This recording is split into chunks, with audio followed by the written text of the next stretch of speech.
It was 9:45 p.m. on Monday, May 6, 2024 at the Hampton Inn in Bartlesville, Oklahoma. Guests milled around the lobby, some sipping coffee and others checking their phones. Suddenly, the lights flickered and the tornado sirens pierced the air. A college student pulled out his phone, filming the darkening sky through the hotel's glass doors. Just feet in front of him, a wall of rain hit a monster, mile-wide EF4 tornado with 180 miles-per-hour winds, barreling straight towards the hotel. "Everybody get to the laundry room," someone shouted, grabbing pillows to shield others from the debris. Guests scrambled to get to safety, hearts pounding as the building shook. A deafening roar engulfed the hotel as wooden 2x4s speared through the concrete walls like arrows. In seconds, the tornado tore through, leaving complete destruction in its wake. Miraculously, no one in the hotel was seriously hurt, but across Barnsdall and Bartlesville, Oklahoma, 2 lives were lost, 33 people were injured, and entire neighborhoods were reduced to rubble.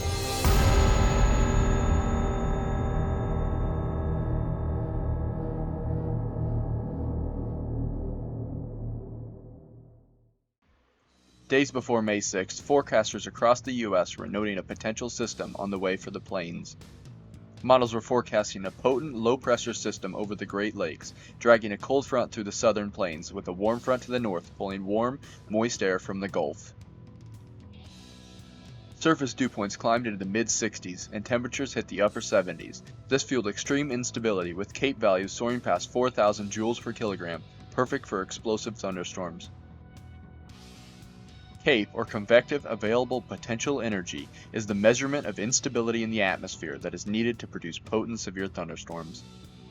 Overhead, an upper-level trough screamed at over 100 knots, creating an extremely strong wind shear needed to maintain supercells. Trough is an elongated region of relatively low atmospheric pressure. Their motion induces upper-level wind divergence, lifting and cooling the air ahead of the trough and helping to produce conditions possibly conducive for severe weather. In addition, photographs which track wind speed and direction with height showed tight, curved shapes, which is a common attribute of long-track supercells and violent tornadoes. The first note that May 6 could have severe weather by the SPC was the Day 6 Outlook issued on May 1st. This outlook mentioned the potential for supercells that could produce all hazards of severe weather in parts of Oklahoma all the way up to southern Nebraska. For the next 2 days, the 15% risk for severe weather was maintained, but on the Day 4 outlook, the risk was upgraded to 30%, with a note of a potentially significant day ahead. As the 6th neared, the potential for severe weather only continued to increase. And by May 5th, the Storm Prediction Center had issued a moderate risk outlook for northeastern Oklahoma, signaling significant severe weather and numerous strong to violent tornadoes were possible. The stage was set for a disaster.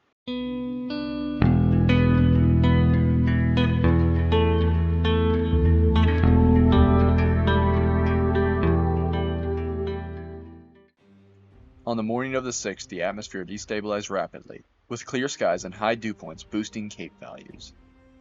By 8:15 a.m., the Storm Prediction Center issued a mesoscale discussion mentioning that an upgrade to high risk would be needed at the next outlook. And at the 11:30 a.m. SPC update, a high risk was issued for northeastern Oklahoma, citing the chances of significant weather and numerous strong to violent tornadoes. Now, high risks are rare and only reserved for the most extreme events. In fact, based on available data from 2000 through 2024, the SPCU issued on average 2 to 3 high-risk days per year. Then, at 12:45 p.m., the SPC issued a PDS tornado watch for northeastern Oklahoma, noting the potential for multiple intense tornadoes. PDS watches are rare variations of tornado watches, reserved for high-confidence forecasts of multiple strong or violent tornadoes. Just over a month prior to the 6th, in the evening hours of April 1, 2024, an EF1 tornado moved through parts of Barnsdall, Oklahoma. The tornado first touched down at 8:38 p.m. east of South 5th Street, damaging trees at EF1 intensity along West Chestnut Avenue, de-roofing a home on West Walnut Avenue. The tornado then continued to move to the east, damaging more structures as it crossed Bird Creek. The tornado then weakened as it moved over County Road 2402, lifting 3 minutes after touching down. Now, just over a month later, Barnsdall was directly in the center of another risk of tornadoes, and this time, the impacts would be much, much worse. The communities in central and northern Oklahoma began to brace for a possibly significant tornado day. School was canceled or let out early for many areas, and action plans were made for local businesses. According to some sources, even the Waffle Houses in Oklahoma City Metro closed on May 6th due to the risk of tornadoes, and if you know anything about Waffle Houses, they never close. Additionally, Amtrak's northbound Heartland Flyer was canceled on May 6th as a precautionary measure due to the high risk of severe weather. At 4 p.m., an observed sounding from the National Weather Service office in Norman, Oklahoma, indicated an incredibly favorable environment for supercellular tornadoes with Cape values over 3,500 joules per kilogram, as well as strong wind shear and lapse rates, with a significant tornado parameter of 14.9. Additionally, the sounding noted that low-level winds in the northeastern and central Oklahoma were primed for tornadoes, with curved photographs signaling an increased risk of rotating storms and violent tornadoes. All of the ingredients had finally come together to make an environment incredibly favorable for violent tornadoes.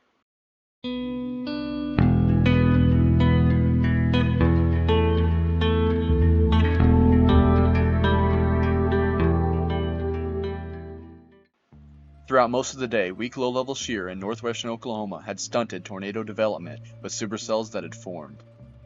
However, the SPC made a note in the forecast discussion that after dark the main event, or the tornado part, would begin. And by 7 p.m., supercells finally began to enter an environment with ample low-level shear for tornadic production. One cell near Hominy, Oklahoma began to show a classic hook echo on radar, which is a sign of tornadic potential. And at 9:12 p.m., a funnel dropped from the sky near Hominy, 20 miles southwest of Barnsdall. The National Weather Service issued a tornado warning, and a few storm chasers captured the beast as it quickly grew into a mile-wide monster. This was no ordinary storm. It was about to become Oklahoma's second EF4 tornado of the year, and the small community of Barnsdall was directly in its path.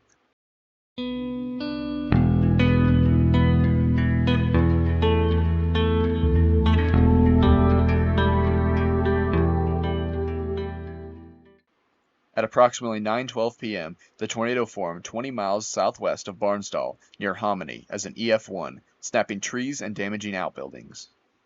As the tornado moved northeast, it strengthened to EF2, west of Avant, destroying a barn and unroofing a home. At around 9:20 p.m., after crossing Birch Lake southwest of Barnsdall, the tornado hit EF3 strength, destroying numerous hardwood trees. Also, around this time, the tornado caused its most intense damage, with winds estimated approximately 180 miles per hour, which destroyed a well-constructed home along County Road 2380. Here, an anchor-bolted home was swept cleanly from its slab.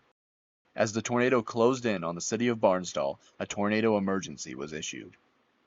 A tornado emergency is an enhanced version of the tornado warning, which is used by the National Weather Service in the United States during imminent significant tornado occurrences. At around 9:25 p.m., the tornado roared into Barnsdall at low-end EF4 intensity, with winds just over 170 miles per hour. In Barnsdall, numerous homes were destroyed, with some being swept away, leaving only bare slabs. At this time, the new Sarah Solutions wax plant, which was Barnsdall's largest employer, was obliterated at EF3 strength, forcing permanent closure and leaving hundreds of people in the town without a job. Throughout the town, trees were stripped and debarked, and vehicles were tossed hundreds of yards. Tragically, Wayne Hogue, 81, and Rhonda Heyman, 53, lost their lives. Both were unfortunately found after a desperate search through the debris. At St. Mary's Church, a miracle unfolded. The building was gutted, but the altar had a lit candle that stood untouched. Many saw this candle amongst the rubble as a sign of hope for the small community. However, most of the church was completely destroyed. As the tornado left Barnsdall to the northeast, it weakened EF2, but grew to 1,700 yards wide, crossing Highway 123. The tornado then destroyed more homes at EF2 strength and snapped over 100 utility poles. At approximately this time, a family photo was carried 21 miles by the tornado, later found by a stranger. At around 9:45 p.m., the tornado entered Bartlesville and struck at EF2 strength. At around this time, a viral TikTok video captured guests fleeing towards safety as the rain-wrapped tornado hit, nearly invisible due to rain curtains. At EF1 strength, the tornado then hit Gans Mall, throwing a roof across US 75 and slamming it into the Bartlesville Hampton Inn, trapping people inside. As a result of the roof flying across the highway, The Hampton Inn was greatly damaged, with 2x4s spearing concrete walls. Firefighters later rescued those who were trapped, but numerous people were injured. At 9:55 p.m., the tornado then weakened to EF1 strength northeast of Bartlesville, causing minor tree damage before dissipating at 10:07 p.m. after a 40.81-mile path lasting 55 minutes. The tornado had scoured dirt from the ground, visible on satellite imagery, a rare sign of the tornado's violent nature.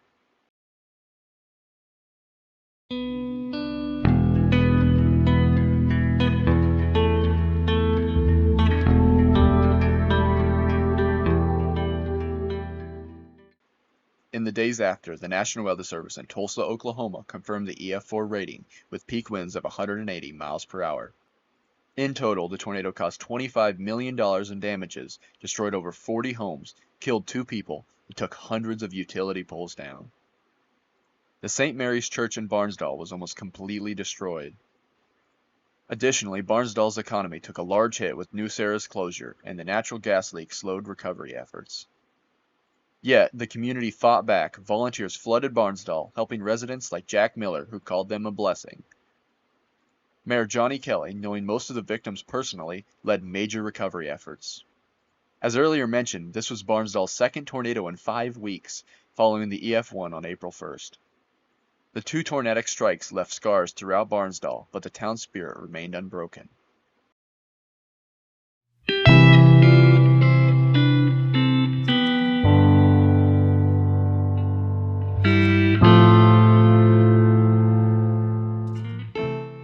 By late 2024, Barnsdall was well on its way to rebuilding. Building permits had been issued for dozens of homes, and fundraising efforts brought in tens of thousands of dollars for those impacted.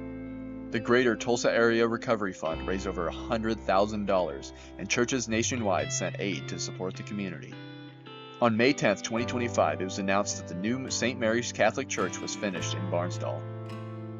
But still, the emotional toll lingered. But with the 1-year anniversary of the tornado just passing, Barnsdall stands stronger than ever, a true testament to its small-town resistance.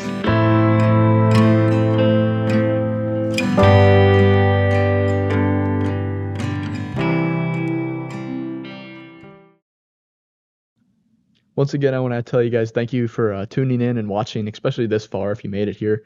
These videos take a very long time to edit, research, make, everything like that. Even find the right video to make a video, or right tornado to make a video over takes a while. So I really appreciate you guys for tuning in here, liking, subscribing, and all that. But yeah, thank you. If you are interested in becoming a channel member, that really helps support my mission for making these videos. I'm trying to make them every 2 weeks or so. But we'll see how that can continue over the summer. I might be able to make them more often, or depends on storm chasing, really. But yeah, really, I really appreciate you guys for tuning in here. Thank you guys for watching. Don't forget to like and subscribe. I'll see you guys next time. Goodbye. We got this rolling tornado right here. Very large tornado directly in front of us.